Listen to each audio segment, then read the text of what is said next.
the President of Ukraine.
Members of Congress, I have to introduce members of Congress.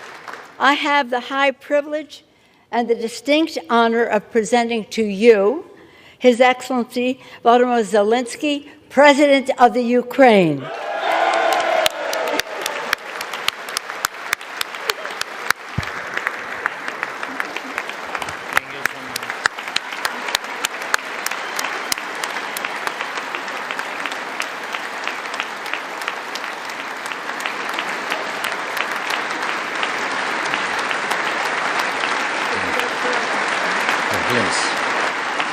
Thank you so much. Dad, thank you. It's too much for me. All this for our great people. Thank you so much.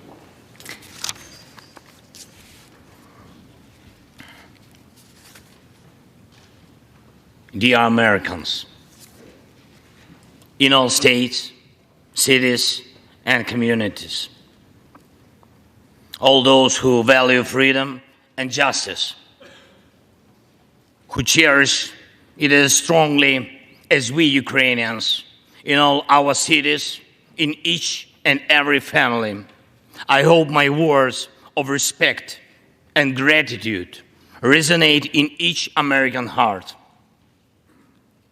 Madam Vice President, I thank you for your efforts in helping Ukraine. Madam Speaker, you bravely visited Ukraine during the full-fledged war. Thank you very much. Great honor. Thank you.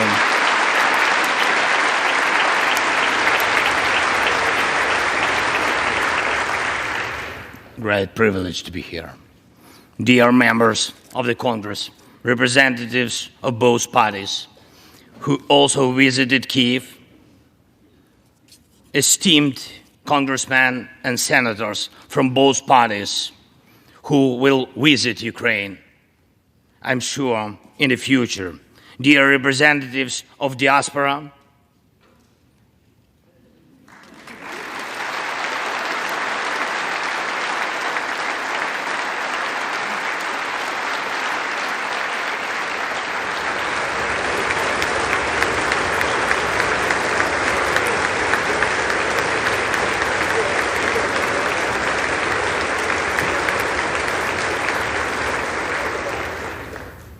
present in this chamber and spread across the country, dear journalists.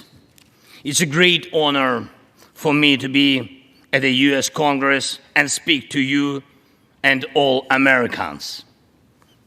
Against all odds and doom and gloom scenarios, Ukraine didn't fall. Ukraine is alive and kicking.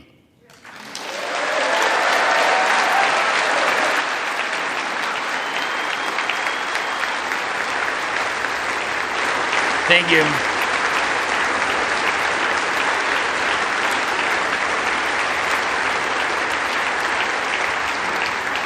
And it gives me good reason to share with you our first joint victory. We defeated Russia in the battle for minds of the world. We have no fear, nor should anyone in the world have it. Ukrainians gained this victory, and it gives us courage, which inspires the entire world. Americans gained this victory, and that's why you have succeeded in uniting the global community to protect freedom and international law. Europeans gained this victory, and that's why Europe is now stronger and more independent than ever. The Russian tyranny has lost control over us.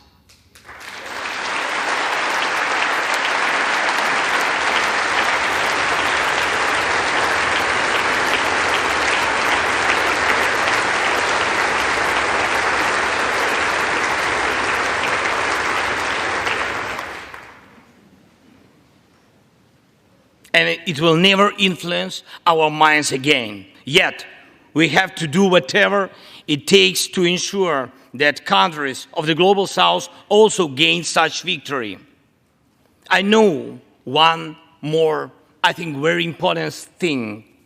The Russians will stand a chance to be free only when they defeat the Kremlin in their minds.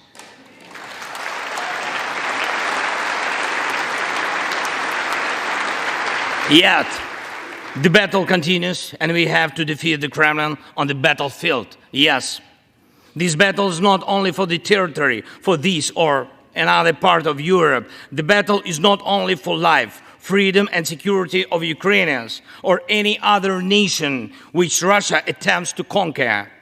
This struggle will define in what world our children and grandchildren will live, and then their children and grandchildren.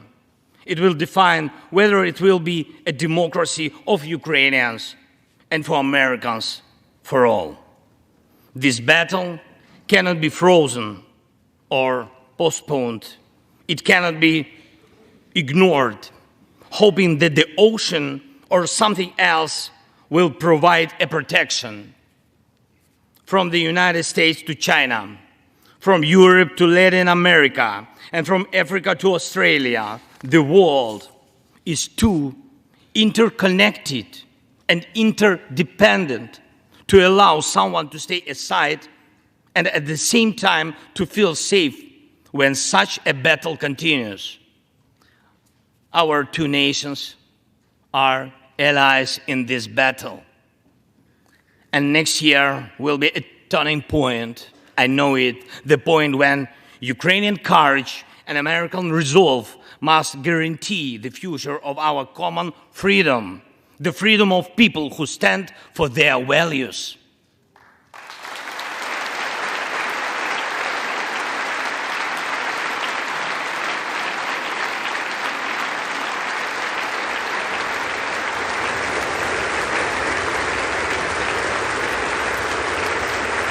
Ladies and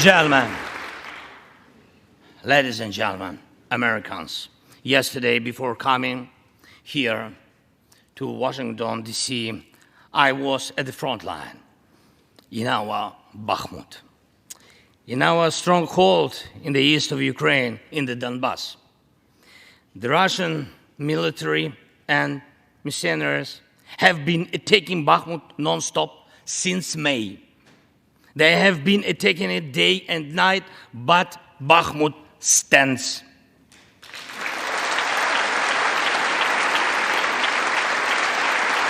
Last year, 70,000 people lived there in Bakhmut, in this city, and now only few civilians stay. Every inch of that land is soaked in blood. Roaring guns sound every hour.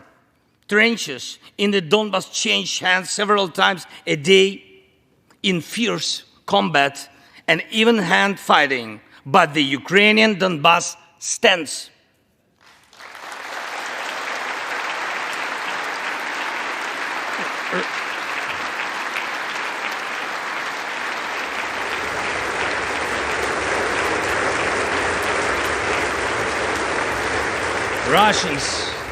Russians use everything they have against Bakhmut and our beautiful cities.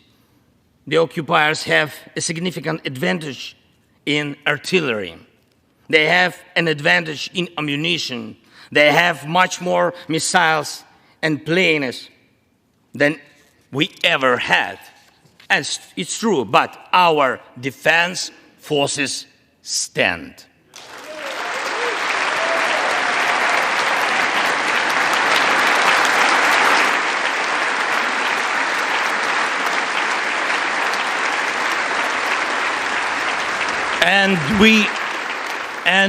And we all are proud of them. The Russians' tactic is primitive. They burn down and destroy everything they see. They send thugs to the front lines. They send convicts to the war. They threw everything against us, similar to the other tyranny, which is in the Battle of the Bulge. Threw everything it had against the free world, just like the brave American soldiers which held their lines and fought back Hitler's forces during the Christmas of 1944. Brave Ukrainian soldiers are doing the same to Putin's forces this Christmas.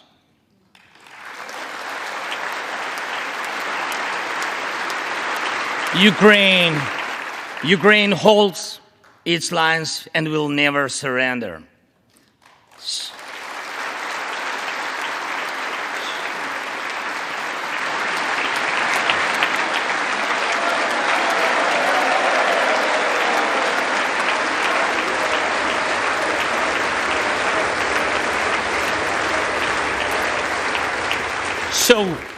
So here is the front line.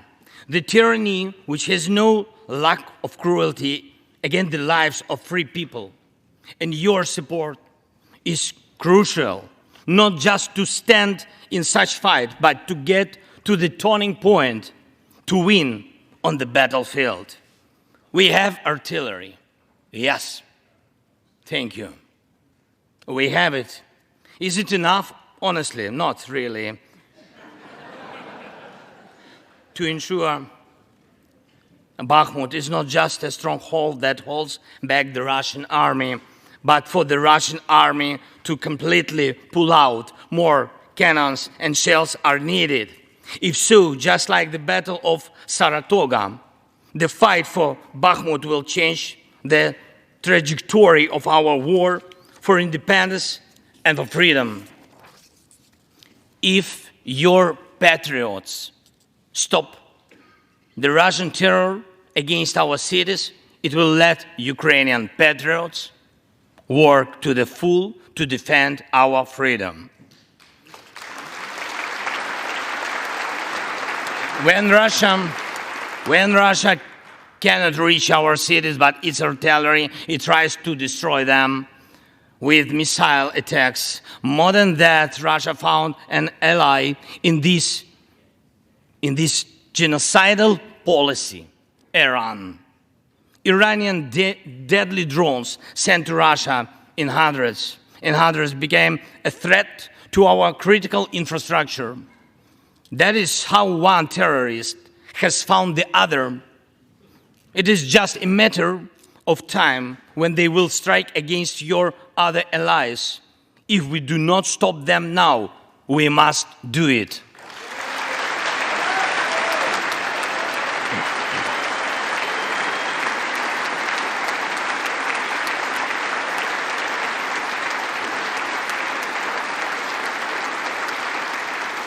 I believe there should be no taboos between us in our alliance. Ukraine never asked the American soldiers to fight on our land instead of us. I assure you that Ukrainian soldiers can perfectly operate American tanks and planes themselves.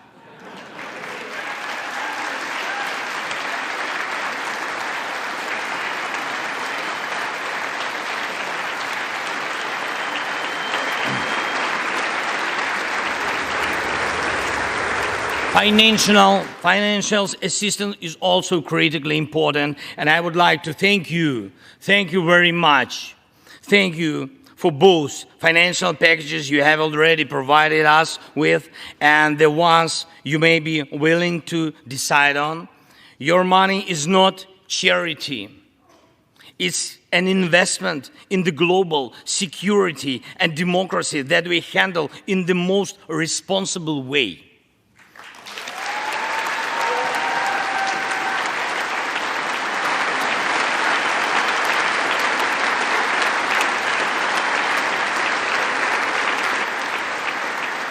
Russia could stop its aggression, really, if it wanted to, but you can speed up our victory. I know it.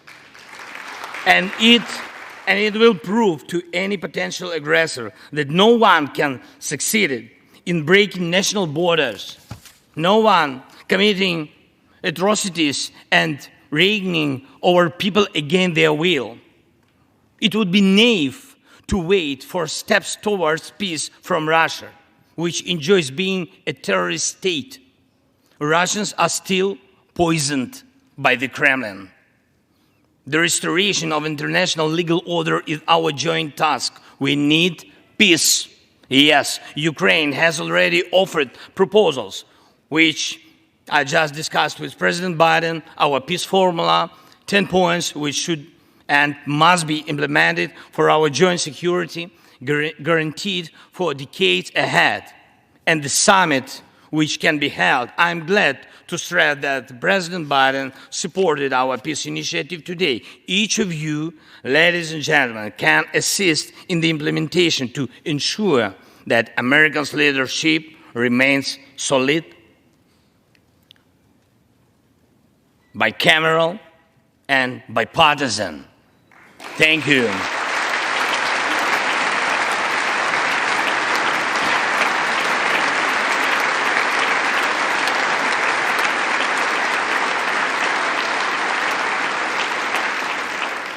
You can strengthen sanctions to make Russia feel how ruinous its aggression truly is.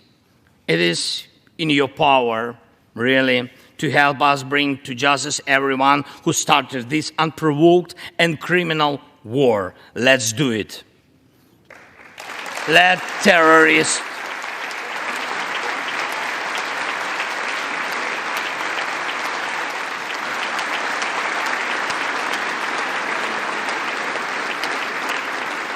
let the terrorist state be held responsible for its terror and aggression and compensate all losses done by this war. Let the world see that the United States are here. Ladies and gentlemen,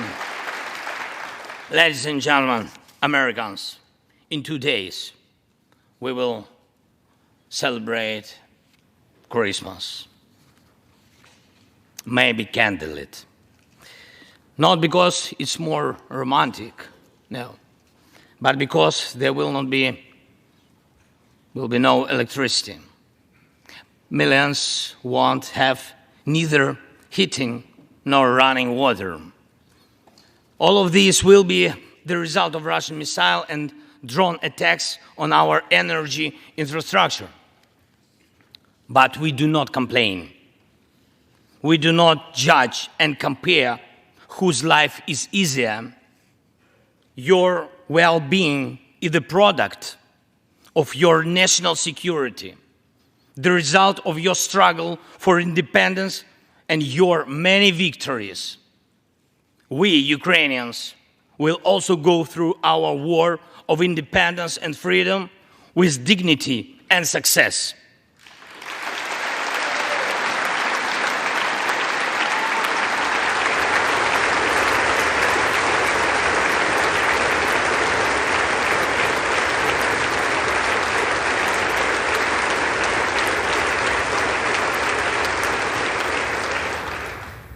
We'll celebrate Christmas. Celebrate Christmas, and even if there is no electricity, the light of our faith in ourselves will not be put out. If Russian missiles attack us, we'll do our best to protect ourselves.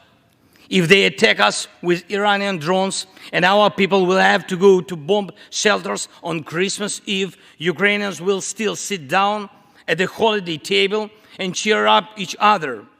And we don't have to know everyone's wish, as we know that all of us, millions of Ukrainians, wish the same: victory. Only victory.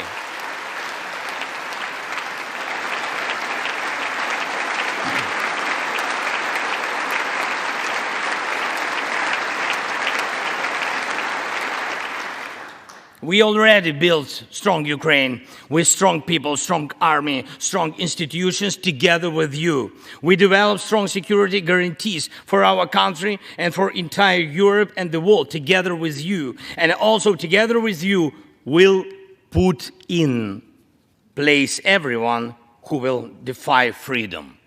Put in. This will be the basis to protect democracy in Europe and the world over. Now, on the special Christmas time, I want to thank you, all of you. I thank every American family which cherishes the warmth of its home and wishes the same warmth to other people. I thank President Biden and both parties at the Senate and the House for your invaluable assistance. I thank your cities and your citizens who supported Ukraine this year, who hosted our Ukrainians, our people, who waved our national flags, who acted to help us. Thank you all, from everyone who is now at the front line, from everyone who is evading victory.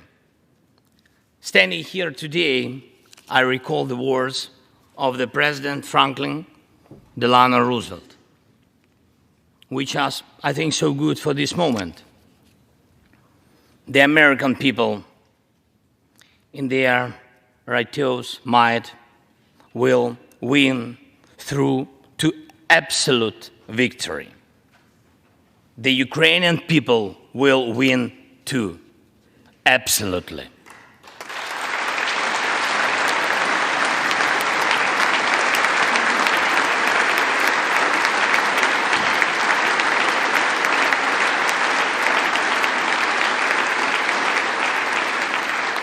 I know that everything depends on us, on Ukrainian armed forces, yet so much depends on the world. So much in the world depends on you. When I was in Bakhmut yesterday, our heroes gave me the flag, the battle flag, the flag of those who defend Ukraine, Europe, and the world at the cost of their lives.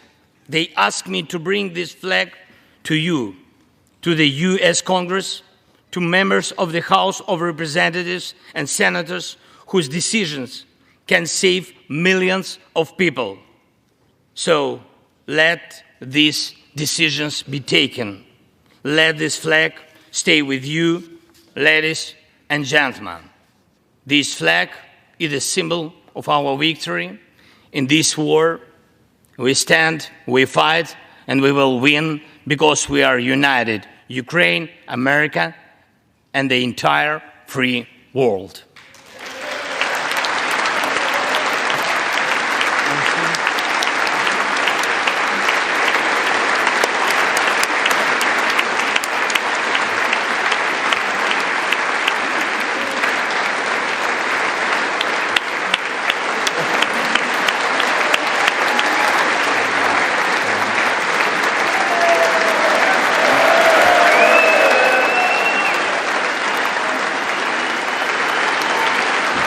Just one thing, if I can, the last thing, thank you so much. May God protect our brave troops and citizens. May God forever bless the United States of America. Merry Christmas and happy, victorious New Year. Slava Ukraini!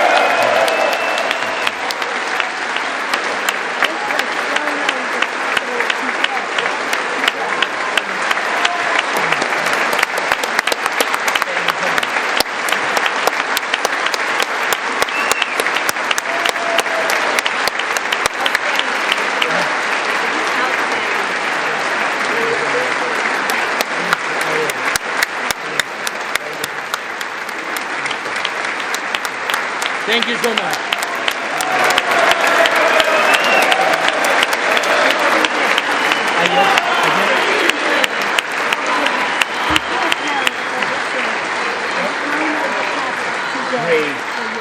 Great to me. I can hold. Okay. Turn around. Yes. There we go.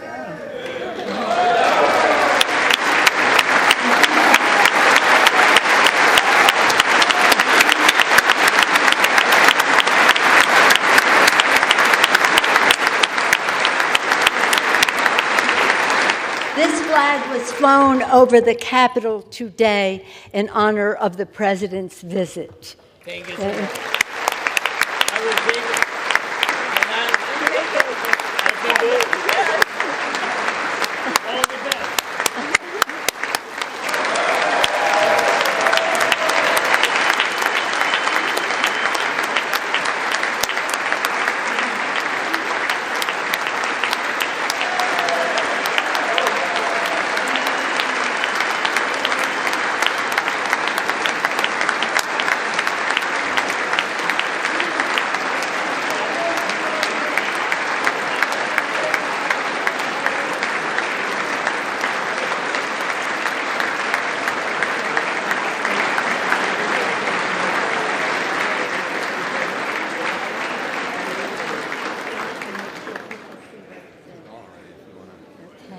Is he out of the room? Okay.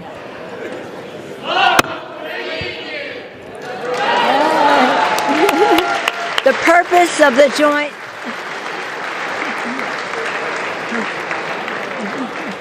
The purpose of the joint